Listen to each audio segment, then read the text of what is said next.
That's when you normally see the bottom of a market, a bit of a trough, end of a recession, those types of events. I'm going to have a look through the recent episodes.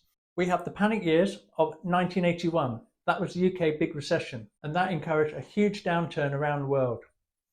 Then we had another panic in 1999. That was a dot-com bubble when everything was overhyped and there was a massive collapse. Year 2K panic, if you may remember, everyone was using Microsoft, everyone worried about work. Oh my goodness, we go past year 1999, how are computers going to work? There was a massive panic around the world.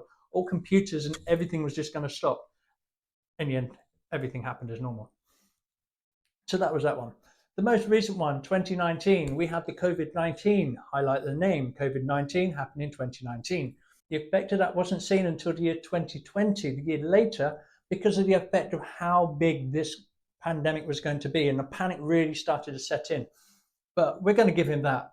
Bear in mind, remember, 150 years ago this was made, and it is pinpoint perfect. That gives me a very clear indication as to how you want to try and look at the market and be reasons to be optimistic. The next panic, I'm not a predictor writer, the next panic will probably be around 2035. We have 11 years before the next big panic. Good years, let's have a little look at some of these. So what's some of the recent ones? 1980, we're going to keep it more recent in the last 25 years. So look at 1999. The good years there, we had it before the dot-com crash.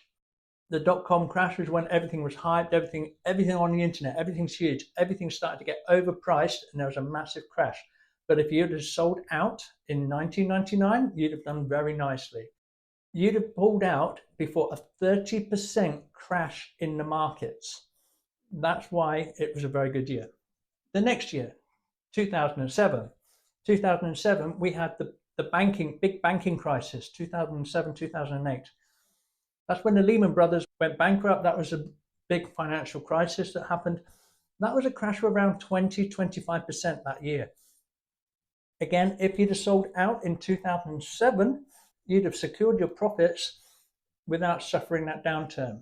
The most recent good year to sell was 2016. 2016 was before the oil price collapse.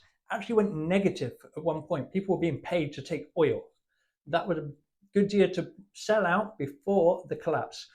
The next year coming up, 2026, that's only 2 years away, another downturn. That will be a perfect opportunity to sell if you wish to. If you're looking at time in the market, get in now before and ride the next 2 years.